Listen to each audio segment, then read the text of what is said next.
The first ಓಕೆನಾ sir? Okay. So ಮೊದಲ ಪಾಠ ಒಣಮರದ ಗಿಳಿ. ಸೊ ಕವಿ ಬಂದು ಆರ ಮಿತ್ರ. ಸೊ ಆರ ಮಿತ್ರ ಅಂದಾಗ ಕವಿ ಕಾವ್ಯ ಪರಿಚಯ ನಾವು ಅಭ್ಯಾಸ ಮಾಡಬೇಕಾದ್ರೆ ಕವಿ ಹೆಸರು ಬಂದು ಆರ ಮಿತ್ರ. ಕಾಲ 1935 ಅವರ ಡೇಟ್ ಆಫ್ ಬರ್ತ್ ಬರುತ್ತೆ. ಸ್ಥಳ ಬಂದು ಅಕ್ಕಿ ಹೆಬ್ಬಾಳಲ್ಲಿ ಜನಿಸ್ತಾರೆ. ಇವರ ಕೃತಿಗಳು ಬಂದು ಯಾವುದು? ಚಂದೋಮಿತ್ರ, ಕನ್ನಡ ಮೇಘದೂತ, ಮಹಾಭಾರತ ಪಾತ್ರ ಸಂಗತಿಗಳು. ಕವಿ ಹೆಸರು ಬಂದು ಆರ ಮಿತ್ರ. ಕಾಲ ಬಂದು ಕ್ರಿಸ್ತಶಕ 1935. ಸ್ಥಳ ಬಂದು ಅಕ್ಕಿ ಹೆಬ್ಬಾಳು. ಕೃತಿಗಳು ಬಂದು ಚಂದೋಮಿತ್ರ, ಕನ್ನಡ ಮೇಘದೂತ, ಮಹಾಭಾರತ ಪಾತ್ರ ಸಂಗತಿ. 3 ಕೃತಿಗಳು ಬರೆದ್ರೆ ಸಾಕಾಗುತ್ತೆ. ಪ್ರಶಸ್ತಿಗಳು, ಇವರು ಪಡೆದಂಥ ಪ್ರಶಸ್ತಿಗಳು ಯಾವ ಅಂದರೆ ನವರತ್ನ ರಾಮ್ ಪ್ರಶಸ್ತಿ. ಯಾವ್ದು ಹೇಳಿ? ಫಸ್ಟ್ ಒನ್ ನವರತ್ನ ರಾಮ್ ಪ್ರಶಸ್ತಿ, ವರ್ಧಮಾನ ಪ್ರಶಸ್ತಿ, ಕಾವ್ಯಾನಂದ ಪುರಸ್ಕಾರ. ಯಾವುದಾದ್ರೂ 3 ಕೃತಿಗಳನ್ನು ನಾವು ಮೆನ್ಷನ್ ಮಾಡಿದ್ರು ನಮಗೆ ಮಾರ್ಕ್ಸ್ ಸಿಗುತ್ತೆ. ಇದು ಕವಿ ಕಾವ್ಯ ಪರಿಚಯ. ಸೊ ಈಗ ನಾವು ಫಸ್ಟ್ ಲೆಸನ್ ಬಂದು ಒಣಮರದ ಗಿಳಿ. ಸೊ ಒಣಮರದ ಗಿಳಿ ಅಂದರೆ ಏನು? ಲೆಸನ್ ಅರ್ಥ ಈ ಗದ್ಯದ ಅರ್ಥವೇನು? ಒಣ ಮರದ ಗಿಳಿ. ಒಣ ಮರ ಅಂದರೆ ಒಣಗಿರುವಂಥ ಮರ, ಸತ್ತೋಗಿರುವಂಥ ಮರ. ಆ ಮರದಲ್ಲಿ ಯಾವುದೇ ರೀತಿ ಎಲೆ ಹಣ್ಣುಗಳು ಯಾವುದೂ ಇರಲ್ಲ. ಫುಲ್ ಎಂಟಿ ಆಗಿರೋ ಎಂಟಿ ಆಗಿರುವಂಥ ಬೋಳಾಗಿರುವಂಥ ಮರವನ್ನು ನಾವು ಒಣ ಮರ ಅಂತ ಕರಿತೀವಿ. ಆ ಮರದಲ್ಲಿ ಇರುವಂಥ ಗಿಳಿಯ ಒಂದು ಸ್ಟೋರಿ, ಒಂದು ಕತೆ. ಹೇಗೆ ಆರ ಮಿತ್ರವರು ಈ ಗದ್ಯವನ್ನು ಯಾವ ರೀತಿ ನಿಮಗೆ ಅರ್ಥ ಆಗೋ ರೀತಿಯಲ್ಲಿ ಬಳಸಿದ್ದಾರೆ ಅಂದರೆ ಹೇಳ್ತಾರೆ. ಫಸ್ಟ್ ವಾಕ್ಯದ ಹೇಳ್ತಾರೆ, ಕಾಶಿಯಲ್ಲಿ ಒಬ್ಬ ಬೇಡನಿದ್ದ. ಕಾಶಿ, ಆ ಊರಿನ ಹೆಸರೇನು? ಕಾಶಿ. ಆ ಕಾಶಿಯಲ್ಲಿ ಯಾರು ವಾಸ ಮಾಡ್ತಾ ಇದ್ದದ್ದು? ಬೇಡ. ಬೇಡ ಅಂದರೆ ಯಾರು? ನಾವು ಯಾರು? ಅಂಟರ್. ಇಂಗ್ಲೀಷಲ್ಲಿ ಏನಂತೀವಿ ಬೇಡ ಅನ್ನೋದಕ್ಕೆ? ಅಂಟರ್. ಬೇಡನ ಕೆಲಸವೇನು?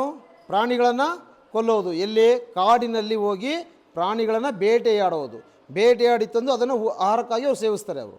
ಸೊ ಹೀಗಿರಬೇಕಾದ್ರೆ ಅವನು ಎಂದಿನಂತೆ ಬೇಟೆಯಾಡಲು ಹೊರಟ. ಅವನು ಎಂದರೆ ಯಾರು? ಅವನು ಅಂದರೆ ಯಾರು? ಬೇಡ. ಅವನು ಎಂದರೆ ಯಾರು? ಬೇಡ. ಅವನು ಎಂದಿನಂತೆ ಅಂದರೆ ಪ್ರತಿದಿನ ಹೇಗೆ ಅವನು ಹೋಗ್ತಾ ಇದ್ದ ಬೇಟೆಯಾಡೋಕ್ಕೆ, ಅದನ್ನು ನಾವು ಎಂದಿನಂತೆ ಅಂತ ಹೇಳ್ತೀವಿ. ಎಂದಿನಂತೆ ಬೇಟೆಯಾಡಲು ಹೊರಟ. ಎಲ್ಲಿಗೆ ಹೊರಡ್ತಾನೆ ಹಂಗಾರೆ ಬೇಟೆಯಾಡಲು ಅವನು? ಎಲ್ಲಿಗೆ ಹೋಗ್ತಾನೆ ಅವನು? ಫಾರೆಸ್ಟ್. ಕನ್ನಡದಲ್ಲಿ ಏನಂತ ಕರಿತೀವಿ? ಕಾಡು. ಅವನು ಎಂದಿನಂತೆ ಕಾಡಿಗೆ ಬೇಟೆಯಾಡಲು ಹೋಗ್ತಾನೆ. ಪ್ರಾಣಿಗಳನ್ನು ಕೊಲ್ಲಲು ಅವನು ವಿಷ ಸವರಿದ ಬಾಣಗಳನ್ನು ಸಿದ್ಧ ಮಾಡಿಕೊಂಡಿರುತ್ತಿದ್ದ. ವಿಷ ಸವರಿದ ಬಾಣಗಳನ್ನು. ಸೊ ಪ್ರಾಣಿಗಳನ್ನು ಸಾಯಿಸೋಕೆ ಏನು ಮಾಡ್ತಾ ಇದ್ದ ಅವನು? ಬೇಟೆಯಾಡೋಕ್ಕೆ ವಿಷ ಸವರಿದ ಬಾಣ. ವಿಷ ಅಂದ್ರೇನು? ಪಾಯ್ಸನ್. ಇಂಗ್ಲೀಷಲ್ಲಿ ಅಂತೀವಿ ಪಾಯ್ಸನ್. ಆ ಬಾಣದ ತುದಿಯಲ್ಲಿ ಏನು ಮಾಡ್ತಾ ಇದ್ದ? ವಿಷವನ್ನು ಸವರ್ಕೊಂಡು ಇಟ್ಕೊಳ್ತಾ ಇರ್ತಾನೆ. ಏನಕ್ಕೆ ಅಂದರೆ ಮುಂದೆ ಗೊತ್ತಾಗುತ್ತೆ. ಈ ಬಾಣ ತಗಲಿದ ಕೂಡಲೇ ಪ್ರಾಣಿಗಳು ನಂಜಾಗಿ ಸಾಯುತ್ತಿದ್ದವು. ಅವನು ಯಾಕೆ ವಿಷ ಸವರಿದ ಬಾಣಗಳನ್ನು ಉಪಯೋಗಿಸ್ತಿದ್ದ ಅಂದರೆ, ಅವನು ಯಾವುದೇ ಪ್ರಾಣಿ ಸಿಗಲಿ, ಬೇಟೆಯಾಡುವಂಥ ಯಾವುದೇ ಪ್ರಾಣಿ ಸಿಕ್ಕಿದ್ರು ಆ ಪ್ರಾಣಿಗೆ ಬಾಣವನ್ನು ಬಿಟ್ಟಾಗ ಆ ಬಾಣ ಬಂದು ಯಾವಾಗ ಆ ಪ್ರಾಣಿಗೆ ಚುಚ್ಕೊಳುತ್ತೋ, ಆ ಚುಚ್ಚಿದ್ಕೊಂಡಾಗ ವಿಷ ಏನಾಗುತ್ತೆ? ದೇಹದಲ್ಲಿ ಎಲ್ಲ ಕಡೆ ಪಸರಿಸುತ್ತೆ. ಆಗ ಅದೇನಾಗುತ್ತೆ? ನಂಜಾಗಿ. ಇಲ್ಲಿ ಕೊಡಿ ನೋಡಿ, ನಂಜಾಗಿ. ಇದು ಅರ್ಥ, ನಂಜು ಪದದ ಅರ್ಥವೇನು? ನಂಜು ಎಂದರೆ ವಿಷ. ನಂಜು ಪದ ಅರ್ಥವೇನು? ವಿಷ. ಇದನ್ನು ಕೇಳ್ತಾ ಇರ್ತಾರೆ ಎಕ್ಸಾಮಲ್ಲಿ ಪದಗಳ ಅರ್ಥ. ಇದು ಚೂಸ್ ದ ಕನ್ನಡ ಆನ್ಸರಲ್ಲಿ ಮೊದಲೆರಡು ಕೊಟ್ಟಿರುವಂತಹ ಬಿಟ್ಟ ಸ್ಥಳಕ್ಕೆ ಸೂಕ್ತ ಉತ್ತರವನ್ನು ಆರಿಸಿ ಅಂತ ಕೊಟ್ಟಾಗ 4 ಕೊಟ್ಟಿರ್ತಾನೆ. ಸೊ ನಂಜು ಪದದ ಅರ್ಥ ಅಂದರೆ ಏನು ಕಲಿಬೇಕು ನಾವು? ನಂಜು ಪದದ ಅರ್ಥ ವಿಷ. ಸಾಯುತ್ತಿದ್ದನು. ಬೇಟೆಗಾರನು ಕಣ್ಣಿಗೆ ಬಿದ್ದ ಒಂದು ಜಿಂಕೆಯನ್ನು ಬೆನ್ನಟ್ಟಿದ. ಹಾಗಾದರೆ ಬೇಟೆಗಾರನ ಕಣ್ಣಿಗೆ ಯಾವ ಪ್ರಾಣಿ ಕಾಣಿಸ್ಕೊಳುತ್ತೆ? ಯಾವ ಪ್ರಾಣಿ? ಜಿಂಕೆ. ಸೊ ನಾವು ಜಿಂಕೆಗೆ ಇಂಗ್ಲೀಷಲ್ಲಿ ಅಂತ ಕರಿತೀವಿ? ಡೀರ್. ಸೊ ಡೋಟ್ಗೆ ಅರ್ಥ ಮಾಡ್ಕೊಳ್ಳಿ. ಜಿಂಕೆಯನ್ನು ಬೆನ್ನಟ್ಟಿದ ಅದ್ರ ಹಿಂದೆ ಹೋಗ್ತಾನೆ ಬೇಟೆಯಾಡಲು. ಅದು ಬಾಣಕ್ಕೆ ಗುರಿಯಾಗುವಷ್ಟು. ಅದು ಅಂದರೆ ಯಾವುದು? ಅದು ಅಂದರೆ ಜಿಂಕೆ. ಅದು ಅಂದರೆ ಇಲ್ಲಿ ನಾವು ಏನಂತ ಕಳಿಸಿ? ಅದು ಅಂದರೆ ಜಿಂಕೆ. ಬಾಣಕ್ಕೆ ಗುರಿಯಾಗುವಷ್ಟು. ಬಾಣಕ್ಕೆ ಅಂದರೆ ಅವ್ನು ಗೊತ್ತಾಗಬೇಕು, ನಾನು ಬಾಣ ಬಿಟ್ಟರೆ ನನ್ನ ಬಿಟ್ಟಂಥ ಬಾಣ ಹೋಗಿ ಜಿಂಕೆಗೆ ಚುಚ್ಕೊಳ್ಳುತ್ತೆ, ಸರಿನಾ? ಅಷ್ಟು ಅಂತರದಲ್ಲಿದೆಯಾ ಅರ್ಥ ಮಾಡ್ಕೊಂಡು ಅವ್ನು ಬಾಣ ಬಿಡ್ತಾನೆ. ದೂರಕ್ಕೆ ಬಂದಾಗ ವಿಷಯುಕ್ತ ಬಾಣವನ್ನು, ಎಂಥ ಬಾಣ ಅದು? ವಿಷಯುಕ್ತ ಬಾಣವನ್ನು ಎಳೆದು ಬಿಟ್ಟ. ಹಾಗಾದ್ರೆ ಅವನು ಯಾಕೆ ವಿಷಯುಕ್ತ ಬಾಣ ಬಿಡ್ತಿದ್ದ? ಅವ್ನು ಹೇಳ್ತು ನೋಡಿ, ಪ್ರಾಣಿಗಳು ಯಾವಾಗ ವಿಷದ ಆ ಬಾಣ ತಗಲಿದ ಕೂಡಲೇ ಪ್ರಾಣಿಗಳು ಏನಾಗ್ತಿದ್ದೋ? ನಂಜಾಗಿ ಸಾಯುತ್ತಿದ್ದವು. ಏನಾಗಿ ಸಾಯ್ತಿದ್ದೋ? ನಂಜು ಪದ ಅರ್ಥವೇನು? ವಿಷ. ಸೊ ಯಾವಾಗ ಅವನು ಬಾಣ ಬಿಡ್ತಾನೋ ವಿಷಯುಕ್ತ ಬಾಣ ಎಳೆದು ಬಿಟ್ಟ. ಆದರೆ ಜಿಂಕೆ ಆರಿ ತಪ್ಪಿಸಿಕೊಂಡಿತು. ಆ ಬಾಣ ಚುಚ್ಕೊಳುತ್ತೆ ಜಿಂಕೆಗೆ? ಚುಚ್ಕೊಳ್ಳಲ್ಲ. ಏನು ಮಾಡುತ್ತೆ ಜಿಂಕೆ? ಆರಿ ತಪ್ಪಿಸ್ಕೊಳ್ಳುತ್ತೆ. ಅಂದರೆ ಆ ಬಾಣ ಗುರಿಯಿಂದ ತಪ್ಪಿಸಿಕೊಂಡು ಹೋಗುತ್ತೆ. ಆದರೆ ಬಾಣ ಏನಾಗುತ್ತೆ? ಆ ಬಾಣವು ಒಂದು ಮರಕ್ಕೆ ತಾಕಿತು. ಆ ಬಾಣ ಏನಾಗುತ್ತೆ? ಒಂದು ಮರಕ್ಕೆ ತಾಕಿತು. ಯಾವುದು ಒಂದು ಮರ? ಇಲ್ಲಿ ಒಣಗೋಗಿದೆ ಅಂತ ಹೇಳಿದ್ನಲ್ಲ ಲೆಸನ್ನಲ್ಲಿ, ಒಣ ಮರದ ಗಿಳಿ, ಒಣ ಮರ. ಅದು ಹೇಗೆ ಒಣಗ್ತು ಅಂದರೆ ದಿಸ್ ಇಸ್ ಎ ರೀಸನ್. ಇದೇ ಮೇನ್ ಉತ್ತರ. ಏನಂದರೆ ಆ ವಿಷದ ಬಾಣ ಯಾವಾಗ ಜಿಂಕೆ ಬಿಡ್ತಾನೋ ಬೇಡ, ಆ ಜಿಂಕೆ ಏನಾಗುತ್ತೆ ಬಾಣದ ಗುರಿಯಿಂದ ತಪ್ಪಿಸ್ಕೊಂಡು ಜಂಪ್ ಆಗಿ ಬೇರೆ ಕಡೆ ಹೊಂಟೋಗುತ್ತೆ ನೆಗೆದು. ಆ ಬಾಣ ಸೀದಾ ಬಂದು ಎಲ್ಲಿಗೆ ತಾಗುತ್ತೆ? ಮರಕ್ಕೆ ತಾಗುತ್ತೆ. ಮರಕ್ಕೆ ತಾಕಿದಾಗ ಏನಾಗುತ್ತೆ ನೋಡಿ ಪ್ರಭಾವ. ಆ ಬಾಣವು ಒಂದು ಮರಕ್ಕೆ ತಾಕಿತು. ಸೀದಾ ಬಂದು ಮರಕ್ಕೆ ತಾಕೊಳ್ಳುತ್ತೆ. ತಾಕಿದಾಗ ವಿಷದ ಪ್ರಭಾವದಿಂದ ಆ ಮರ ಒಣಗಿ ನಿಂತಿತು. ವಿಷದ ಪ್ರಭಾವದಿಂದ ಆ ಮರ ಏನಾಗುತ್ತೆ? ಒಣಗಿ ನಿಂತುತ್ತೆ. Come to the point. ಇಲ್ಲಿ ಮರ ಲಿವಿಂಗ್ ಥಿಂಗ್ಸ್, ಅದು ಜೀವ ಇರುವಂತಹ ಒಂದು ಅಂಶ. ಅದು ಗ್ರೋತ್ ಆಗ್ತಾ ಇರುತ್ತೆ. ಅದು ನಿರ್ಜೀವ ವಸ್ತು ಅಲ್ಲ, ಸಜೀವ ವಸ್ತು ಮರ ಅನ್ನೋದು. ಬಟ್ ಒಂದು ಪರ್ಟಿಕ್ಯುಲರ್ ಪ್ಲೇಸಲ್ಲಿ ಅದು ಗ್ರೋತ್ ಆಗ್ತಾ ಇರುತ್ತೆ. ನಾವೇನು ಅನ್ಕೋತೀವಿ? ಮರ ಅನ್ನೋದು ನಿರ್ಜೀವ ವಸ್ತು, ಜೀವ ವಸ್ತು. ಅದಕ್ಕೆ ಅದು ಲೀವ್ಸ್, ಎಲೆಗಳಿರ್ತದೆ, ಹಣ್ಣುಗಳಿರ್ತದೆ, ಹೂಗಳು ಬಿಡ್ತಾ ಇರುತ್ತೆ. ಯಾವಾಗ ವಿಷದ ಬಾಣ ಮರಕ್ಕೆ ಚುಚ್ಕೊಳ್ಳುತ್ತೋ ವಿಷ ಏನಾಗುತ್ತೆ? ನಿಧಾನವಾಗಿ ಒಂದೇ ಸತಿ ರಿಯಾಕ್ಟ್ ಆಗಲ್ಲ. ಅದು ಒಂದೇ ಸತಿ ರಿಯಾಕ್ಟ್ ಆಗಲ್ಲ, ಪರಿಣಾಮ ಬೀರಲ್ಲ. ನಿಧಾನವಾಗಿ ಅದು ಡೈಲಿ ಪ್ರತಿದಿನ ವಿಷ ಏನಾಗ್ತಾ ಇರುತ್ತೆ, ಎಲ್ಲ ಕಡೆ ಸ್ಪ್ರೆಡ್ ಆಗುತ್ತೆ. ಹಾಗಾದರೆ ಮರಕ್ಕೆ ವಿಷ ತಾಗಿದಾಗ ಮರ ಏನಾಗುತ್ತೆ? ಇವಾಗ ನೋಡೋಣ ಪಾಯಿಂಟು. ವಿಷದ ಪ್ರಭಾವದಿಂದ ಆ ಮರ ಒಣಗಿ ನಿಂತಿತು ಅಂದರೆ ವುಡ್ ಎಲ್ಲ ಡ್ರೈ ಆಗ್ಬಿಡುತ್ತೆ, ಅಂದರೆ ಸತ್ತೋಗ್ಬಿಡುತ್ತೆ. ಅದು ಹೇಗೆ ಸತ್ತೋಗುತ್ತೆ ನೋಡಿ, ಇಲ್ಲಿ ಹೇಳ್ತಾರೆ ಅದರ ಪುಷ್ಪ ಸಮೃದ್ಧಿ. ಅದರ ಪುಷ್ಪ ಅಂದರೆ ಏನು? ಹೊಡೆದ್ವಿ ನಾವು. ಪುಷ್ಪ ಅಂದರೆ ಪದಾರ್ಥ. ಪುಷ್ಪ ಅಂದರೆ ಹೇಳಿದೆ ಹೂವು, ಫ್ಲವರ್. ಇಂಗ್ಲೀಷಲ್ಲಿ ಅಂತೀವಿ ಫ್ಲವರ್, ಕನ್ನಡದಲ್ಲಿ ಏನಂತೀವಿ ಅದನ್ನು? ಹೂವು. ಸಮೃದ್ಧಿ ಅಂದರೆ ಯಥೇಚ್ಛವಾಗಿರುವಂಥದ್ದು. ಒಂದು ಮರ ತಗೊಂಡ್ರೆ ಆ ಮರದ ಒಂದು ಲೀವ್ಸ್ ಇರುತ್ತಾ, ಒಂದು ಎಲೆ ಇರ್ತದ, ಇಲ್ಲ ಎಲೆಗಳು ಜಾಸ್ತಿ ಇರ್ತವೆ ಅದರಲ್ಲಿ, ಅದನ್ನು ಸಮೃದ್ಧಿ. ಒಂದಕ್ಕಿಂತ ಎರಡಕ್ಕಿಂತ ಹೆಚ್ಚಾಗಿದ್ರೆ ಅದನ್ನು ನಾವು ಸಮೃದ್ಧಿ ಅಂತ ಕರಿತೀವಿ. ನಾವು ಯಥೇಚ್ಛವಾಗಿರುವಂಥದ್ದು, ಅನ್ಕೌಂಟಬಲ್. ಈಗ ನಾವು ನಕ್ಷತ್ರಗಳು ನೋಡ್ತೀವಿ, ನಕ್ಷತ್ರ ಅನ್ನೋದಕ್ಕೂ ನಕ್ಷತ್ರಗಳು ವಿ ಕಾಂಟ್ ಕೌಂಟಬಲ್. ಅದನ್ನು ನಕ್ಷತ್ರಗಳನ್ನು ಕೌಂಟ್ ಮಾಡೋಕ್ಕಾಗಲ್ಲ. ಅದೇ ರೀತಿ ಒಂದು ಮರ ಅಂತ ಬಂದಾಗ ಆ ಮರದಲ್ಲಿ ಎಲೆಗಳು, ಪುಷ್ಪಗಳು ಸಮೃದ್ಧಿಯಾಗಿರ್ತವೆ, ಯಥೇಚ್ಛವಾಗಿರ್ತವೆ. ಸಮೃದ್ಧಿ ಅಂದರೆ ಎಚ್ಚೆತ್ತವಾಗಿರುವಂಥದ್ದು. ಪುಷ್ಪ ಸಮೃದ್ಧಿ, ಫಲ ಸಮೃದ್ಧಿ. ಫಲ ಮೀನ್ಸ್ ಹಣ್ಣು, ಫ್ರೂಟ್ಸ್. ಫಲ ಸಮೃದ್ಧಿ ಇರುವಂಥದ್ದು. ಹಸಿರಿನ ಸಿರಿ, ಎಲ್ಲವೂ ಮಾಯವಾದವು. ಹಸಿರಿನ ಸಿರಿ ಅಂದರೆ ಹಸಿರು ಅಂದರೆ ಏನು? ಹಸಿರು ಬಣ್ಣ. ಇಂಗ್ಲೀಷಲ್ಲಿ ಅಂತ ಅದಕ್ಕೆ ಗ್ರೀನ್. ಎಲೆ ಯಾವ ಬಣ್ಣ ಇರ್ತದೆ? ಎಲೆ ಯಾವ ಬಣ್ಣ? ಹಸಿರು ಬಣ್ಣ. ಒಂದು ಮರ ಅಂತ ಬಂದಾಗ, ಒಂದು ಗಿಡ ಅಂತ ಬಂದಾಗ ಯಥೇಚ್ಛವಾಗಿ ನಾವು ಕಾಣೋದು ಅಂದರೆ ಹೂವು, ಹಣ್ಣು, ಎಲೆಗಳು. ನಾವು ಒಂದು ಮರದಲ್ಲಿ ಇಷ್ಟೇ ಕಾಣೋಕ್ಕಾಗೋದು. ಒಂದು ಹೂ ಕಾಣ್ತೀವಿ, ಜಾಸ್ತಿ ಹೂ ಕಾಣ್ತೀವಿ, ಎಲೆಗಳು ಜಾಸ್ತಿ ಇರ್ತವೆ, ಹಣ್ಣುಗಳು ಜಾಸ್ತಿ ಇರ್ತವೆ. ನೀವು ಮ್ಯಾಂಗೋ, ಮಾವಿನ ಮರ ತಗೊಳ್ಳಿ. ಮಾವಿನ ಮರ ತಗೊಂಡ್ರೆ ಮಾವಿನ ಮರದಲ್ಲಿ ನಾವು ಯಾವ ಹಣ್ಣು ನೋಡ್ತೀವಿ? ನಾವು ಮಾವಿನ ಹಣ್ಣೇ ಕಾಣುತ್ತೆ, ಸೇಬು ಹಣ್ಣು ಕಾಣಲ್ಲ, ದ್ರಾಕ್ಷಿ ಹಣ್ಣು ಕಾಣಲ್ಲ. ಮಾವಿನ ಮರದ ಒಂದೇ ಮಾವು ಕಾಣುತ್ತಾ? ಎಷ್ಟೊಂದಿರುತ್ತೆ ಮಾವಿನ ಹಣ್ಣುಗಳು. ಅದು ಹೂಗಳು ಫಸ್ಟು ಹೂ ಬಿಡುತ್ತೆ. ಒಂದು ಮರ ಅಂದರೆ ಅದು ವಸಂತ ಕಾಲ ಬಂದಾಗ, ಅದು ಯಾವಾಗ ಸೀಸನ್ ಬರುತ್ತೋ ಫಸ್ಟು ಒಂದು ಹೂ ಬಿಡುತ್ತೆ, ಹೂವಿಂದ ಕಾಯಿ ಆಗುತ್ತೆ, ಕಾಯಿಯಿಂದ ಹಣ್ಣಾಗುತ್ತೆ. ಇದೇ ರೀತಿ ಇಲ್ಲಿ ಪುಷ್ಪ ಸಮೃದ್ಧಿ ಅಂದರೆ ಯಥೇಚ್ಛವಾದ ಹೂವಿನ ಸಮೃದ್ಧಿಗಳು ಮಾಯವಾಗ್ತವೆ. ಏನಕ್ಕೆ ಮಾಯವಾಗ್ತವೆ? ಕಾರಣವೇನು? ವಿಷ ಏನಾಗ್ತದೆ? ತನ್ನ ಪ್ರಭಾವವನ್ನು ಬೀರಿದೆ ಮರದ ಮೇಲೆ. ಸೊ ಯಾವಾಗ ವಿಷ ಪ್ರಭಾವ ಬೀರುತ್ತೋ ಅದು ಮರ ಏನಾಗುತ್ತೆ? ಸತ್ತೋಗ್ಬಿಡುತ್ತೆ. ಮರ ಯಾವಾಗ ಸಾಯ್ತಾ ಇದ್ದೀನಿ ಅನ್ನುತ್ತೋ ಅದು ರಿಯಾಕ್ಷನ್ ಹೇಗಾಗುತ್ತೆ ನೋಡಿ. ಪುಷ್ಪ ಸಮೃದ್ಧಿ ಮಾಯ ಆಗುತ್ತೆ, ಫಲ ಸಮೃದ್ಧಿ ಮಾಯ ಆಗುತ್ತೆ. ಹಸಿರಿನ ಸಿರಿ ಅಂದರೆ ಸಂಪತ್ತು. ಪದ ಅರ್ಥ ಕೇಳ್ತಾರೆ. ಸಿರಿ ಅಂದ್ರೇನು? ಸಂಪತ್ತು. ಸಿರಿ ಪದದ ಅರ್ಥವೇನು? ಸಂಪತ್ತು. ನಂಜು ಪದದ ಅರ್ಥವೇನು? ನಂಜು, ವಿಷ. ಜೋರ ಹೇಳ್ಬೇಕು. ನಂಜು ಪದದ ಅರ್ಥ ವಿಷ, ಸಿರಿ ಪದದ ಅರ್ಥ ಸಂಪತ್ತು. ಪುಷ್ಪ ಅಂದರೆ ಹೂವು, ಪುಷ್ಪ ಅಂದರೆ ಹೂವು, ಫಲ ಅಂದರೆ ಹಣ್ಣು. ಸೊ ಹಸಿರಿನ ಸಿರಿ ಅಂದರೆ ಎಲೆಗಳು. ಹಸಿರಿನ ಸಿರಿ ಅಂದರೆ ಎಲೆಗಳು. ಏನಾಗ್ತವೆ? ಎಲ್ಲವೂ ಮಾಯವಾದವು. Fall down. ಮಾಯವಾದ ಅಂದರೆ ಫಾಲ್ ಡೌನ್ ಆಗೋದು. ಅವ್ರು ಹೇಳ್ತಾರೆ ಅಲ್ಲಿ ಬಹುಕಾಲದಿಂದ, ಅಲ್ಲಿ ಅಂದರೆ ಎಲ್ಲಿ? ಅಲ್ಲಿ ಅಂದರೆ ಆ ಮರದಲ್ಲಿ ವಿಷ ಪ್ರಭಾವ ಸತೋಯ್ತಲ್ಲ ಮರ, ಆ ಮರದಲ್ಲಿ ಅಲ್ಲಿ ಬಹುಕಾಲದಿಂದ, ಕಾಲ ಅಂದರೆ ಸಮಯ ವರ್ಷ ಆದರೂ ತಗೋದು, ಇಲ್ಲಿ ಬಹುಕಾಲ ಅಂದರೆ ಬಹಳ ವರ್ಷಗಳಿಂದ ಒಂದು ಗಿಳಿ ವಾಸ ಮಾಡುತ್ತಿತ್ತು. ಒಂದು ಗಿಳಿ ವಾಸ ಮಾಡುತ್ತಿತ್ತು. ಇದು ಗಿಳಿ, ಒಂದು ಗಿಳಿ ವಾಸ ಮಾಡ್ತಾ ಇತ್ತು. ಸೊ ಮರ ಒಣಗಿ ನಿಂತರು ಅಂದರೆ ಮರ ಸತ್ತೋಗ್ಬಿಟ್ಟಿದ್ರು, ನೋ ಫ್ರೂಟ್ಸ್, ಒಂದು ಹಣ್ಣುಗಳಿಲ್ಲ, ಎಲೆಗಳಿಲ್ಲ, ಹೂಗಳಿಲ್ಲ, ಎಲ್ಲ ಮರ ಏನಾಗಿದೆ, ಬೋರ್ಡ ಕಾಣಿಸ್ತಾ ಇದೆ, ಎಂಟಿ ಒಣಗಿ ನಿಂತರು. ಗಿಳಿ ಆ ಮರದ ಪೊಟರೆಯನ್ನು ಬಿಟ್ಟು ಹೋಗಲಿಲ್ಲ. ಆ ಮರದ ಪೊಟರೆ, ಲುಗರದ ಪಿಕ್ಚರ್ ಇದು ನೋಡಿ, ಪಿಕ್ಚರ್ ಈ ಮರ ನೋಡಿ, ಮರದಲ್ಲಿ ಏನೂ ಇಲ್ಲ, ಒಂದು ಎಲೆಗಳಿಲ್ಲ. ಪಕ್ಕದ ಮರಗಳು ನೋಡಿ ಎಲ್ಲ ಹಸಿರು, ಬಟ್ ಈ ಮರ ಏನೂ ಕಾಣಿಸಲ್ಲ, ಎಲೆ ಇಲ್ಲ, ಹಣ್ಣಿಲ್ಲ, ಹೂವಿಲ್ಲ, ಏನಿಲ್ಲ, ಮರ ಫುಲ್ ಆಗಿದೆ, ಖಾಲಿಯಾಗಿದೆ, ಮರ ಸತ್ತೋಗ್ತಾ ಇದೆ.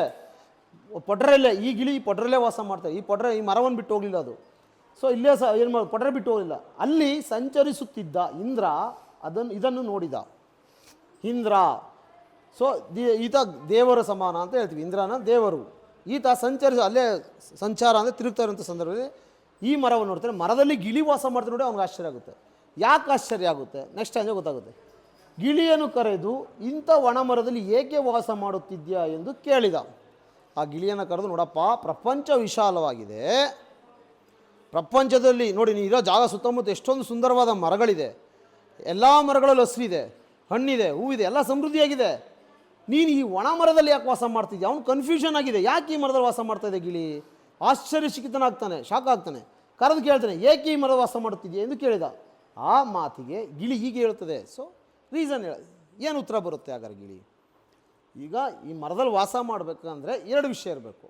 ನಾನು ಒಂದು ಜಾಗದಲ್ಲಿ ಇದ್ದೀನಿ ಅಂದರೆ ನನಗೆ ಆ ಜಾಗ ಕಂಫರ್ಟಬಲ್, ಸುರಕ್ಷಿತವಾಗಿದೆ ಅಂದರೆ ನಾನು ಆ ಜಾಗದಲ್ಲಿ ಇರ್ತೀನಿ. ನನಗೆ ಸುರಕ್ಷಿತ ಇಲ್ಲ ಅಂದರೆ ಆ ಜಾಗದಲ್ಲಿ ನಾವು ಇರೋಕ್ಕೆ ಇಷ್ಟಪಡಲ್ಲ. Yes or no? ಹೌದು ತಾನೆ? ಈಗ ನಾವು ಏನೋ ಒಂದು ತೊಗೋಬೇಕಂದ್ರೂ ನಾವು ನೋಡ್ತೀವಿ, ಸೇಫ್ಟಿ ನೋಡ್ತೀವಿ ತಾನೆ, ಸುರಕ್ಷಿತ ಇದ್ದರೆ ನಾವು ಮುಟ್ತೀವಿ. ಆದರೆ ಇಲ್ಲಿ ಮರ ಒಣಗಿದೆ, ಮರದಲ್ಲಿ ಒಂದು ಎಲೆ ಇಲ್ಲ, ಒಂದು ಹಣ್ಣಿಲ್ಲ, ಒಂದು ಹೂವಿಲ್ಲ, ಏನಂದ್ರೆ ಏನಿಲ್ಲ, ಆದರೂ ಗಿಳಿ ಈ ಒಣ ಮರದಲ್ಲೇ ವಾಸ ಮಾಡ್ತಾ ಇದೆ. ಅದು ನೋಡಿದ್ರೆ ನಮಗೂ ಆಶ್ಚರ್ಯ ಆಗುತ್ತೆ, ಏನಪ್ಪ ಇಂಥ ಗಿಳಿ, ಇಷ್ಟು ಸುಂದರವಾದ ಪ್ರಪಂಚದಲ್ಲಿ ಎಷ್ಟೊಂದು ಸುಂದರ ಮರಗಳಿದೆ, ಅಂಥ ಮರಗಳು ಬಿಟ್ಟು ಈ ಒಣ ಮರದಲ್ಲಿ ಯಾಕೆ ವಾಸ ಮಾಡ್ತಾ ಇದೆ, ಕೇಳೋಣ ಹೋಗಿ, ಏನು ಇದರ ವಿಷಯ ಏನಿದೆ ಅಂತ ಇಂದ್ರ ಬಂದು ಗಿಳಿ ಕೇಳ್ತಾನೆ. ಸೊ ಗಿಳಿ ಉತ್ತರ ಏನು ಹೇಳ್ತು ನೋಡಿ, ಎಷ್ಟು ಅರ್ಥಗರ್ಭಿತವಾದದ್ದು. ಅಲ್ಲಿ ಡಬಲ್ ಹೆಣ್ಕಮ್ಮ ಕೊಟ್ಟಿದ್ದಾರೆ. Is very most important question answer ಇದು, ಬರುತ್ತೆ 2 ಮಾರ್ಕ್ಸ್ಗೆ. ಹಲವಾರು ವರ್ಷಗಳಿಂದ, ಇಲ್ಲಿ ಅಂತ ಬತ್ತು ಬಹುಕಾಲದಿಂದ. ಸೊ ಬಹುಕಾಲಕ್ಕೆ ಮತ್ತೊಂದು ಪದದ ಬೇರೆ ಪದ, ನಾನು ಸಮಾನಾರ್ಥಕ ಪದ ಬರೋದು ಹಲವಾರು ವರ್ಷಗಳಿಂದ. ಇದು 1 ವರ್ಷ 2 ವರ್ಷ ಅಲ್ಲಪ್ಪ, ಸುಮಾರು 10-15 ವರ್ಷಗಳಿಂದ ಈ ಮರ ನನಗೆ ಆಶ್ರಯ ಕೊಟ್ಟಿದೆ. ಆಶ್ರಯ ಅಂದ್ರೇನು, ಇಂಗ್ಲೀಷಲ್ಲಿ ಹೇಳ್ತೀವಿ ಶೆಲ್ಟರ್. ಇಲ್ಲಿ ನನಗೆ ಉಳ್ಕೊಳ್ಳೋಕೆ ಜಾಗ ಕೊಟ್ಟಿದೆ, ಸುಮ್ಮನೆ ಇಲ್ಲ. ಒಂದು ಅಟ್ಯಾಚ್ಮೆಂಟ್, ಒಂದು ಅವಿನಾಭಾವ ಬಂದಿರುತ್ತೆ. ನೀವು 1ನೇ ತರಗತಿಯಿಂದ 10ನೇ ತರಗತಿವರೆಗೂ ನಿಮ್ಮ ಸ್ನೇಹಿತರ ಜೊತೆ ಓದಿರ್ತೀರಾ. SLC ಪಾಸಾಗಿ ಬೇರೆ ಕಡೆ ಹೋಗಬೇಕು, ಅವನೊಂದು ಕಡೆಗೆ ಹೋಗ್ತಾನೆ, ನೀವು ನೋಡಿ ಖುಷಿಯಿಂದ ಹೋಗ್ತೀರಾ, ದುಃಖದಿಂದ ಹೋಗ್ತೀರಾ? ದುಃಖ ಯಾಕೆ ಹೇಳಿ, ಒಂದು ಅಟ್ಯಾಚ್ಮೆಂಟ್ ಇರುತ್ತೆ ನಿಮ್ಮಲ್ಲಿ, ಒಂದು ಬಾಂಧವ್ಯತೆ, ಅವಿನಾಭಾವ ಸಂಬಂಧ. ಅದು ಸ್ನೇಹ ಸಂಬಂಧಕ್ಕೆ ಮಿಗಿಲಾದ ಸಂಬಂಧ, ಅದು ಅರ್ಥಗರ್ಭಿತವಾದ ಸಂಬಂಧ. ಇಲ್ಲಿ ಈ ಗಿಳಿಗೆ ಈ ಮರದ ಮೇಲೆ ಅಪಾರವಾದ ಪ್ರೀತಿ. ಕಷ್ಟ ಕಾಲದಲ್ಲಿ ಈ ಮರ ನನಗೆ ಸಹಾಯ ಮಾಡಿದೆ. ಅದು ಹೇಳ್ತೇವೆ ನೋಡಿ, ಹಲವಾರು ವರ್ಷಗಳಿಂದ ಈ ಮರ ನನಗೆ ಆಶ್ರಯ ಕೊಟ್ಟಿದೆ. ಆಶ್ರಯ ಅಂದ್ರೇನು? ಉಳ್ಕೊಳ್ಳೋಕ್ಕೆ ಜಾಗ, ಶೆಲ್ಟರ್ ಅಂತ ಇಂಗ್ಲೀಷ್ ಹೇಳ್ತೀರಾ. ಏನು ಕೊಟ್ಟಿದೆ?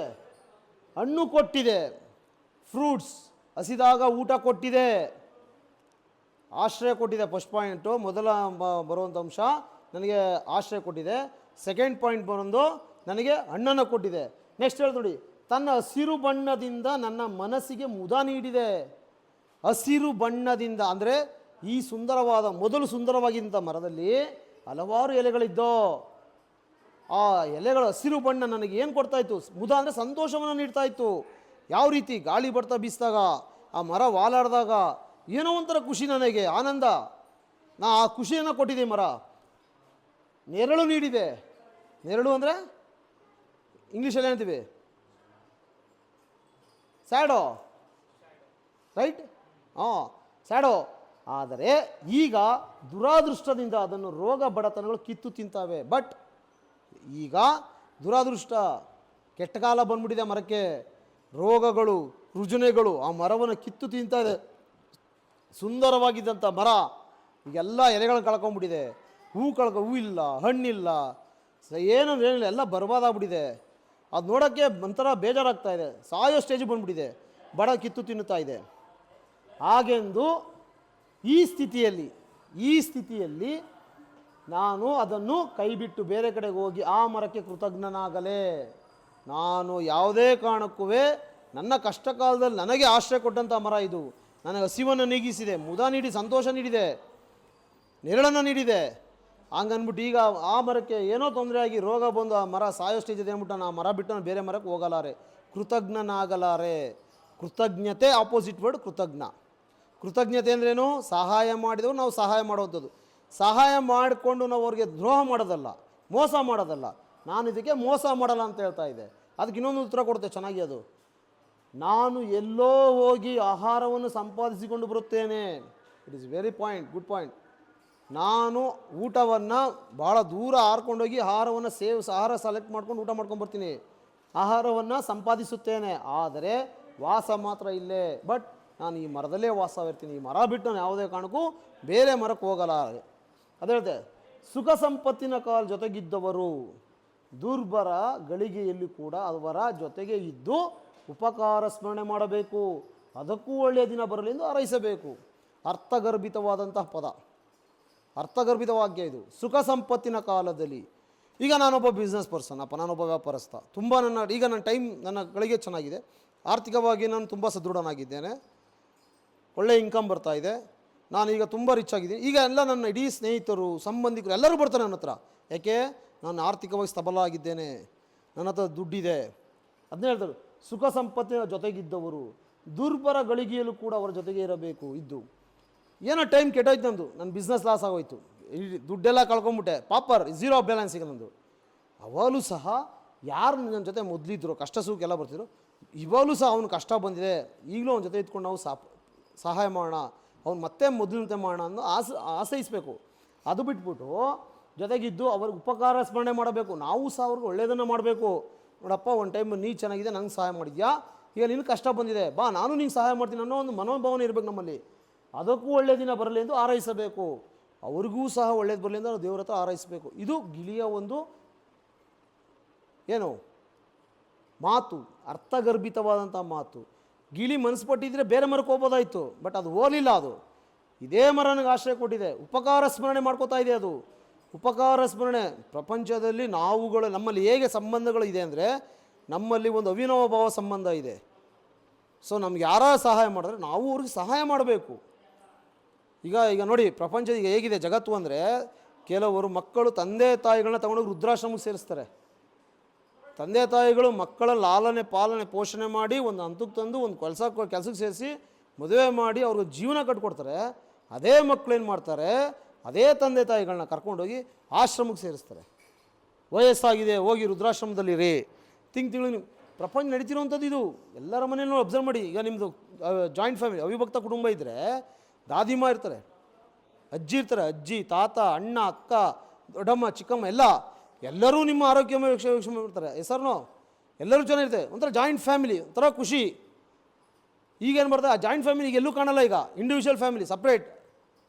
ಅವಿಭಕ್ತ ಕುಟುಂಬ, ವಿಭಕ್ತ ಕುಟುಂಬ. ನಾವೀಗ ಸಪ್ರೇಟ್ ಆಗಿರೋಣ, ಗಂಡ ಹೆಂಡತಿ ಮಕ್ಕಳು ಸಪ್ರೇಟ್ ಆಗಿರೋಣ, ತಂದೆ ತಾಯಿ ಬೇಡ, ಯಾಕೆ ಬೇಕು, ಅವ್ರನ್ನೆಲ್ಲರೂ ಹಾಕ್ಬಿಡೋಣ. ಬಟ್ ಈ ಗಿಳಿ ಏನು ಮಾಡ್ತು, ಆ ಥರ ಮಾಡಲಿಲ್ಲ. ಗಿಳಿ ಆ ಥರ ಮಾಡಲಿಲ್ಲ. ಗಿಳಿ ಏನು ಮಾಡ್ತು, ನನ್ನ ಕಷ್ಟಕ್ಕೆ ಯಾರು ಆಯ್ತಾರೋ ನನಗೆ ಅವ್ರ ಕಷ್ಟ ನಾನು ಅವ್ರಿಗೆ ಹಾಕ್ತೀನಿ. ಇದು ಒಂದು ಒಳ್ಳೆಯ ಮನೋಭಾವನೆ. ಅದಕ್ಕೆ ನಿಮಗೆ ಈ ಲೆಸನ್ ಕೊಟ್ಟಿರೋದು. ಯಾಕೆ ಅಂದರೆ ನೀವು ಈ ಜಗತ್ತು ನೋಡ್ತಾ ಇರೋರು, 10ನೇ ತರಗತಿ ತಿಳ್ಕೊಳ್ಳಿ ಭಾವನೆಗಳು ಹೇಗಿರುತ್ತೆ. ಭಾವನೆಗಳು ಬಹಳ ಮುಖ್ಯ ಮನುಷ್ಯನಿಗೆ. ಅಕ್ಕ ತಂಗಿ ಆಗಿರ್ಬೋದು, ಅಣ್ಣ ತಮ್ಮ ಆಗಿರ್ಬೋದು, ಬಂಧು ಬಳಗ, ಎಲ್ಲರಲ್ಲೂ ಒಂದೊಂದು ಭಾವನೆ. ನಾವು ಹೇಗೆ ಬೆಳೆಸ್ಕೋತೀವೋ ಅದ್ರ ಮೇಲೆ ಡಿಪೆಂಡ್ ಎಲ್ಲ. ಅವ್ರು ಹೇಳ್ತಾರೆ ನೆಕ್ಸ್ಟು, ಇಂದ್ರನಿಗೆ ಇದು ತುಂಬ ಸಂತೋಷವಾಯಿತು. ಯಾವಾಗ ಗಿಳಿಯ ಮಾತನ್ನು ಕೇಳಿದ್ನೋ ಇಂದ್ರ, ತುಂಬ ಸಂತೋಷ. ಏನು ಪ್ರಪಂಚ ನೋಡಿದ್ರೆ ಈ ಥರ ಇದೆ, ಒಂದು ಪ್ರಾಣಿಯಲ್ಲಿ ಈ ಥರ ಒಳ್ಳೆ ಮನೋಭಾವನೆ ಇದೆ ಪಕ್ಷಿಯಲ್ಲಿ ಅಂತ. ಗಿಳಿಯ ನಡತೆ ಕೂಡ ಸಾಮಾನ್ಯವಾದ ಲೋಕವರ್ತನೆಗೆ ವಿರುದ್ಧವಾಗಿದೆ ಎಂದುಕೊಂಡ. ಸಾಮಾನ್ಯವಾದ ಲೋಕವರ್ತನೆ, ಸಾಮಾನ್ಯವಾದ ಅಂದರೆ ಜನರಲ್ಲಿ ಕಂಡುಬರುವಂತಹ ವರ್ತನೆಗಳಿಗೆ ವಿರುದ್ಧವಾದದ್ದು. ನಮ್ಮ ಜನ ಏನು ತಗೊಳ್ಳೋಕೆ ಹೊರತು ಕೊಡೋಕೆ ಬರಲ್ಲ. ನೀವು ತಗೊಳ್ಳಿ ನಮ್ಮ ಸುತ್ತಮುತ್ತ ಜನ ತಗೊಳ್ಳೋಣ, ಎಲ್ಲರೂ ಒಂದು ಈಕ್ವಲ್ ಆಗಿರ್ತಾರ? ನಮ್ಮಲ್ಲಿರೋ 5 ಫಿಂಗರ್ ಈಕ್ವಲ್ ಆಗಿದೆಯಾ? ಇಲ್ಲ. ಎಲ್ಲರ ಮನೋಭಾವನೆ ಬೇರೆ ಬೇರೆ ಥರ ಇರುತ್ತೆ. ಕೆಲವರು ಕೊಡುವಂಥ ಕೈ ಇರ್ತಾರೆ, ಕೆಲವರು ಈಸ್ಕೊಳ್ಳೋಂಥ ಕೈ ಇರ್ತಾರೆ. ಈಸ್ಕೊಂಡ್ಮೇಲೆ ಕೊಡೋ ಬುದ್ಧಿ ಇರಲ್ಲ. ಕೆಲವರು ಏನು ಮಾಡ್ತಾರೆ, ದೂರ ಸರಿತಾರೆ. ಕೆಲವರು ಸಹಾಯ ಮಾಡ್ಕೋತಾರೆ, ಅದು ಸಹಾಯ ಋಣ ತೀರ್ಸೋಕ್ಕೆ ಬರಲ್ಲ. ಅಯ್ಯೋ ಬಿಡು, ಅವ್ನ ಕಷ್ಟ ಅವ್ನು ಅನುಭವಿಸ್ಕೊತ, ನಮಗೆ ಯಾಕೆ, ನಮ್ಮ ಪಣ್ಣ ಹೋಗೋಣ, ನಾವು ಬೆಳೆಯೋಣ. ಜಾಯಿಂಟ್ ಇರಬೇಕು, ಸಹಾಯ ಮನೋಭಾವನೆ ಇರಬೇಕು. ಕಷ್ಟ ಬಂದಾಗ ಸಹಾಯ ಮಾಡಬೇಕು. ಅದು ಒಂದು ಮಾನವೀಯತೆ, ನಮ್ಮಲ್ಲಿರುವಂಥ ಮಾನವೀಯ ಗುಣ. ಅದು ನಾವು ಅದನ್ನು ಬೆಳೆಸ್ಕೋಬೇಕು. ಪ್ರಾಣಿಗಳಲ್ಲಿದೆ. ಒಂದು ನಾಯಿಗೆ ಒಂದು ಬಿಸ್ಕೆಟ್ ಹಾಕಿ, ಅದು ನೆಕ್ಸ್ಟ್ ಡೇ ನಿಮ್ಗೆ ನೋಡಿದ್ರೆ ಬಾಲಲ್ಲಾಡಿಸುತ್ತೆ. ಒಂದು ಪ್ರೀತಿಯನ್ನು ತೋರಿಸುತ್ತೆ, ನಿಯತ್ತನ್ನು ತೋರಿಸು. ಅದಕ್ಕೆ ಹೇಳೋದು, ನಿಯತ್ತಿಗೆ ಮತ್ತೊಂದು ಹೆಸರು ಪ್ರಾಣಿ, ಆ ನಾಯಿ. ಆದರೆ ಮನುಷ್ಯ ಹಂಗಲ್ಲ. ನೀವು ಎಷ್ಟೇ ಸಹಾಯ ಮಾಡಿ, ಸ್ವಾರ್ಥ ಅನ್ನೋದು ಪ್ರತಿಯೊಂದರಲ್ಲೂ ಇರುತ್ತೆ. ನಿಸ್ವಾರ್ಥ ಮನೋಭಾವನೆ ಇರಬೇಕು ನಮ್ಮಲ್ಲಿ. ಯಾವಾಗ ನಿಸ್ವಾರ್ಥ ಮನೋಭಾವನೆ ಬೆಳೆಸ್ಕೋತೀವೋ ಅವಾಗಲೇ ನಾವು ಉನ್ನತ ಮಟ್ಟಕ್ಕೆ ಹೋಗೋದು. ಅವಾಗಲೇ ನಮಗೆ ಭಗವಂತ ಕಾಣದ ರೀತಿಯಲ್ಲಿ ನಮಗೆ ಸಹಾಯ ಮಾಡುವಂಥದ್ದು. ಗಿಳಿಗೂ ಹಂಗೆ ಮಾಡ್ತಾ ನೋಡಿ. ಗಿಳಿಯ ಒಳ್ಳೆಯ ನಡತೆ ಕೂಡ ಸಾಮಾನ್ಯವಾದ ಲೋಕವರ್ತನೆ ವಿರುದ್ಧವಾಗಿದೆ ಎಂದುಕೊಂಡ. ಗಿಳಿಯ ತತ್ವನಿಷ್ಠೆ ಮೆಚ್ಚಿಕೊಂಡ. ಅಂಡರ್ಲೈನ್ ದಟ್ ವರ್ಡ್, ತತ್ವನಿಷ್ಠೆ, ಪ್ರಿನ್ಸಿಪಲ್ಸ್. ಅದರಲ್ಲಿರುವಂಥ ಆ ಒಳ್ಳೆಯ ಗುಣ ಏನು, ಸುಖ ಸಂಪತ್ತಿನ ಕಾಲ ಜೊತೆಗಿದ್ದು ದುರ್ಬಲಗಳಿಗೂ ಕೂಡ ಅವ್ರ ಜೊತೆಗಿದ್ದು ಉಪಕಾರ ಸ್ಮರಣೆ ಮಾಡಬೇಕು ಅಂತ ಹೇಳ್ತಲ್ಲ, ಆ ಗುಣ ಆ ಇಂದ್ರನಿಗೆ ಇಷ್ಟ ಆಗುತ್ತೆ. ಮನುಷ್ಯನ ಆದರ್ಶ ಬದುಕಿಗೆ ಈ ಸೂತ್ರ ಮಾದರಿಯಾಗಬಲ್ಲದು ಎಂದುಕೊಂಡ. ಅದು ಹೇಳಿದಂಥ ಮಾತು ಮನುಷ್ಯನ ಆದರ್ಶ ಬದುಕಿಗೆ, ಪ್ರಿನ್ಸಿಪಲ್ಸ್, ಉತ್ತಮ ಜೀವನ ನಡೆಸೋಕ್ಕೆ, ನಾವು ಉತ್ತಮ ಸಮಾಜ ಕಟ್ಟೋದಕ್ಕೆ ಬಹಳ ಅರ್ಥಗರ್ಭಿತವಾದಂಥ ಮಾತಿದು. ಯಾಕೆ ಇದನ್ನು ಮನುಷ್ಯ ಅಳವಡಿಸ್ಕೋಬಾರ್ದು? ಮನುಷ್ಯ ಯಾವಾಗ ಒಳ್ಳೆಯ ಮನೋಭಾವನೆ ಬೆಳೆಸ್ಕೊತಾನೋ ಆಗ ಇಡೀ ದೇಶವೇ ಪ್ರಶಾಂತವಾಗಿರುತ್ತೆ. ನೋಡಿ, ನೀವು ಅರ್ಥ ಮಾಡ್ಕೊಳ್ಳಿ. ಮನೆ ತಗೊಳ್ಳಿ. ನಿಮ್ಮ ಮನೆಯಲ್ಲಿ ನಿಮ್ಮ ಅಪ್ಪ ಅಮ್ಮ ಎಷ್ಟು ಅನ್ಯೋನ್ಯವಾಗಿರ್ತಾರೆ. ನಿಮ್ಮ ಕಷ್ಟ ಬಂದಾಗ ನಿಮ್ಮ ಅಪ್ಪ ಅಮ್ಮ ಯಾವಾಗಲೂ ನಿಮ್ಮ ಜೊತೆ ಇರ್ತಾರೆ, ತಂದೆ ತಾಯಿ. ನಿಮ್ಮ ಹುಷಾರಿಲ್ಲ ಅಂದಾಗ ನೋಡಿ, ತಾಯಿ ತುಂಬ ಸಫರ್ ಪಡ್ತಾರೆ. ಬೆಳಗ್ಗೆ ಎದ್ದೇಳೋದು, ನಿಮಗೆ ನಾಷ್ಟ ಮಾಡಿ, ನಿಮಗೆ ರೆಡಿ ಮಾಡಿ ಸ್ಕೂಲ್ ಕಳಿಸ್ಬೇಕು, ಮನೆ ಕೆಲಸ ಎಲ್ಲ ಮಾಡಬೇಕು.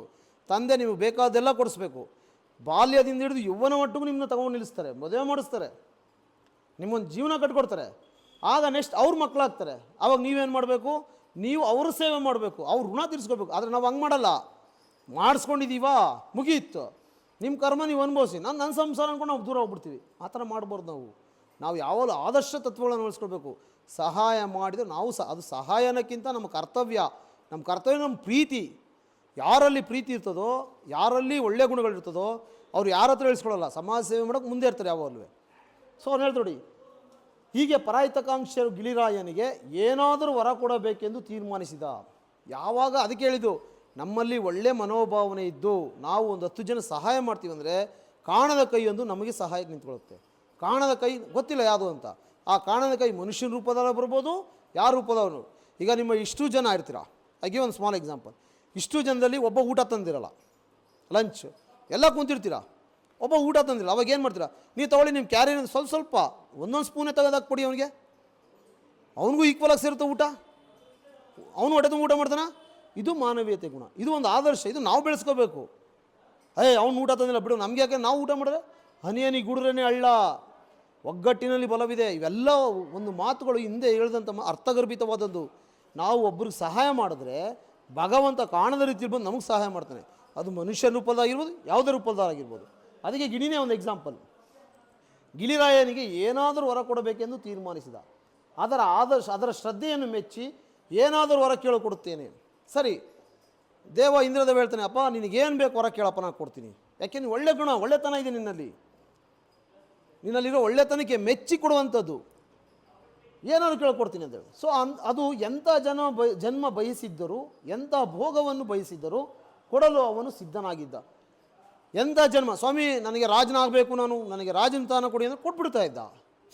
ನಾನು ರಾಜನಂಗೆ ಬದುಕಬೇಕು, ಪ್ಯಾಲೇಸ್ ಬೇಕು, ನನಗೆ ಗೋಲ್ಡ್ ಬೇಕು, ಹಣ ಬೇಕು, ಐಶ್ವರ್ಯ ಬೇಕು, ತಥಾಸ್ತು ಅಂತ ಇದ್ದ. ಬಟ್ ಅತಿಯಾಗಿ ಆಸೆ ಇರಲಿಲ್ಲ ಗಿಳಿಗೆ, ದುರಾಸೆ ಇರಲಿಲ್ಲ ಗಿಳಿಗೆ. ಯಾರಲ್ಲಿ ಒಳ್ಳೆಯ ಗುಣ ಇರ್ತದೋ ಅವರು ಯಾವತ್ತೂ ಆಸೆ ಪಡಲ್ಲ. ಅದಕ್ಕೆ ನಿಸ್ವಾರ್ಥ ಸೇವಾ ಮನೋಭಾವನೆಯನ್ನು ಹೊರಡೋದು ಬರೋದು. ಯಾರು ಆಸೆ ಪಡ್ತಾನೋ ಅವನೆಲ್ಲೂ ಉದ್ಧಾರ. ಅದಕ್ಕೆ ಭಗವಾನ್ ಬುದ್ಧ ಹೇಳ್ದ, ಆಸೆ ದುಃಖಕ್ಕೆ ಮೂಲ. ನೀವು ಯಾವಾಗ ಒಳ್ಳೆಯದನ್ನು ಬಯಸ್ತೀರೋ ಆವಾಗಲೇ ಅದು ನಮಗೆ ಒಳ್ಳೆಯದು ಪಾಯಿಂಟ್ ಬರೋದು. ಅದಕ್ಕೆ ಹನಿ ಗುಡ್ರೆ ಹೇಳ, ಪುಣ್ಯ ಒಂದೇ ಸಲ ಸಿಗಲ್ಲ. ಡ್ರಾಪ್ ಹನಿ, ಒಂದು ಟ್ಯಾಪ್ ಓಪನ್ ಮಾಡಿ ಒಂದು ಬೌಲ್ ಇಟ್ಬಿಟ್ಟು ಬೆಳಗಾನ ಅದು ನೀರು ಬೀಳ್ತಾ ಇರಲಿ, ಟಕ್ ಟಕ್. ಮಾರ್ನಿಂಗ್ ಹೋಗಿ ನೋಡಿ ಆ ಬಾಟ್ಲು ಫುಲ್ಲಾಗಿರ್ತದೆ. ಅದೇ ನಮ್ಮ ಪುಣ್ಯ ಕೆಲಸಗಳು. ಇಲ್ಲಿ ಹೇಳ್ತಾರೆ ನೋಡಿ, ಎಂಥ ಜನ್ಮ ಬಯಸಿದರು, ಎಂಥ ಭೋಗವನ್ನು ಬಯಸಿದರು ಕೊಡಲು ಅವನು ಸಿದ್ಧನ. ಆದರೆ ಗಿಳಿ ಕೇಳಿದ ಏನು ಗೊತ್ತಾ? ಆದರೆ ಗಿಳಿ ಏನಂತ ಕೇಳುತ್ತೆ ಗೊತ್ತಾ? ನೋಡಿ, ದೇವರಾಜ, ದೇವರೇ ವರ ಕೊಡುವ ಇಚ್ಛೆ ಇದ್ದರೆ, ನಿನಗೇನಾದರೂ ನನಗೆ ವರ ಕೊಡಬೇಕು, ಗಿಫ್ಟ್ ಕೊಡಬೇಕಂತ ಇದ್ದರೆ ಒಂದು ಕೆಲಸ ಮಾಡು. ಈ ಮರಕ್ಕೆ ಮೊದಲಿನಂತೆ, ಯಾವ ಮರ? ಒಣಗಿ ನಿಂತಿರುವಂಥ ಮರ ಇದೆಯಲ್ಲಪ್ಪ, ಈ ಮರಕ್ಕೆ ಮೊದಲಿನಂತೆ, ಮೊದಲಿಗಿತ್ತ ಮರ, so many leaves, so many fruits, so many flowers, ಮೊದಲೇ ಲೀವ್ಸ್ ಎಲ್ಲ ಹೇಗಿತ್ತು? ಪುಷ್ಪ ಸಮೃದ್ಧಿ, ಫಲ ಸಮೃದ್ಧಿ, ಹಸಿರಿನ ಸಿರಿ ಹೇಗೆ ಕಂಗೊಳಿಸ್ತಾ ಇತ್ತು, ನೆರಳು ಮರ ಫುಲ್ಫಿಲ್ ಆಗಿತ್ತು, ಅದೇ ರೀತಿ ಮಾಡು. ಹಸಿರಿನ ನಳನಳಿಸುವಂತೆ ಪುಷ್ಪಭಾರದಿಂದ ಬೀಗುವ ನೆರಳು ಕೊಡುವ ವರವನ್ನು ದಯಪಾಲಿಸು. ಮೊದಲು ಹೇಗಿತ್ತೋ ಆ ರೀತಿ ಮಾಡಿಕೊಟ್ರು. ಸಾಕು, ಅಷ್ಟೇ ಸಾಕು, ನನಗೆ ಏನು ಬೇಡ. ಈಗ ಅದರ ಈಗಿನ ಅವಸ್ಥೆಯನ್ನು ನಾನು ನೋಡಲಾರೆ. ನನಗೀಗ ಆ ಮರವನ್ನು ನೋಡೋಕ್ಕಾಗ್ತಾಯಿಲ್ಲ ತಂದೆ, ಅದರ ನರಳಾಟ, ನೋವು ನೋಡೋಕ್ಕಾಯ್ತಿಲ್ಲ. ಭಗವಂತ ನೀನು ನನಗೇನೋ ಕೊಡ್ತೀಯಾ? ಕೊಡೋದಾದ್ರೆ ಈ ಮರಕ್ಕೆ ಕೊಡು. ಈ ಮರ ಚೆನ್ನಾಗಿತ್ತು ಅಂದರೆ ನಾನು ಚೆನ್ನಾಗಿದ್ದಂಗೆ, ತಂದೆ ತಾಯಿಗಳು ಚೆನ್ನಾಗಿದ್ದರೆ ನಾವು ಚೆನ್ನಾಗಿದ್ದಂಗೆ, ನಾವು ಚೆನ್ನಾಗಿದ್ದೀವಿ ಅಂದರೆ ಎಲ್ಲರೂ ಚೆನ್ನಾಗಿದ್ದಂಗೆ. ಇಲ್ಲಿ ಸಮಾಜ ಹೇಗೆ ಇಂಪಾರ್ಟೆಂಟೋ, ಸಮಾಜದಲ್ಲಿ ವಾಸಿಸುವ ಜನರು ಅಷ್ಟೇ ಇಂಪಾರ್ಟೆಂಟು. ಜನರ ನಡುವೆ ವಾಸ ಮಾಡೋಣ ನಾನು. ಜನರು ಚೆನ್ನಾಗಿದೆ, ನಾವು ಚೆನ್ನಾಗಿದ್ದೇವೆ, ನಾವು ಅಚ್ಚನಕ್ಕೆ ಸಹಾಯ ಮಾಡೋಣ, ನೆರೆಹೊರೆ ನೀ ಸಮಾಜ ಅಂದರೆ ಏನು ಅಂದ್ಕೊಂಡಿದ್ದೀರಾ? ನೆರೆಹೊರೆ ಸಮಾಜ ನಮಗೆ. ನಾವು ನೆರೆಹೊರೆಗೆ ಸಹಾಯ ಮಾಡಬೇಕು. ಕಷ್ಟ ಅಂತ ಬಂದಾಗ ಯಾರೇ ಬರಲಿ ಕೈಲಾದ ಸಹಾಯ ಮಾಡಿ. ನಾ ಸಹಾಯ ಮಾಡ್ತಿದ್ದೀನಿ ಅಂತ ಮಾಡಬೇಡಿ, ಗೊತ್ತಿಲ್ಲದಂಗೆ ಸಹಾಯ ಮಾಡಿ ಅವರಿಗೆ. ಅದಕ್ಕೆ ಹೇಳೋದು, ಬಲಗೈಲಿ ಮಾಡಿದ್ದು ಎಡಗೈ ಗೊತ್ತಾಗಬಾರ್ದು. ಅದೇ ಈ ತತ್ವ, ಗಿಳಿಯ ಗುಣ ಇರೋದು ಅದೇ. ನೋಡಪ್ಪ, ಏನು ವಾಸ ಮಾಡ್ತಿದೆ ಮರ, ಈ ಮರಕ್ಕೆ ಈ ಥರ ಆಗಿದೆ, ಭಗವಂತ ನನಗೆ ಈ ಮರ ಮೊದಲಂತೆ ಮಾಡ್ಕೊಬಿಡು ಸಾಕು, ನಾನು ಚೆನ್ನಾಗಿರ್ತೀನಿ. ಇದು ಥಾಟ್. ಈ ಲೆಸನ್ ಏನಂತ ಅರ್ಥ ಆಯ್ತು ನಿಮಗೆ? ಸೊ ನಾವು ಯಾರು ನಮ್ಗೆ ಸಹಾಯ ಮಾಡ್ತಾರೋ ಕಷ್ಟ ಕಾಲದಲ್ಲಿ ನಾವು ಅವ್ರಿಗೆ ಸಹಾಯ ಮಾಡಬೇಕು. ಉಪಕಾರ ಸ್ಮರಣೆ ಮಾಡ್ಕೊಂಡು ಅವ್ರು ಸಹಾಯ ಮಾಡಬೇಕು. ನಮ್ಗೆ ಅವ್ರು ಸಹಾಯ ಮಾಡಿದ್ರೆ ಈ ಕಷ್ಟ ಬತ್ತ ಬಿಟ್ಟು ಹೋಗ್ಬಾರ್ದು. ನಾವು ಜೊತೆಯಲ್ಲಿ ನಿಂತ್ಕೊಂಡು ಅವ್ರನ್ನೂ ಸಹ ಸಮಾಜದಲ್ಲಿ ಮೊದಲಂತ ಕದನಿಸಬೇಕು. ಅದೇ ಮಾನವೀಯ ಗುಣ. ಆ ಗುಣವನ್ನು ನಾವು ಬೆಳೆಸ್ಕೋಬೇಕು. ಸೊ ಅದಕ್ಕೆ ಈ ನಿಮ್ಮ ಲೆಸನ್ ಕೊಟ್ಟಿರೋದು, ಒಣ ಮರದ ಗಿಳಿ ಅಂತ ಕೊಟ್ಟಿರೋದು. ಅರ್ಥ ಆಯ್ತಾ?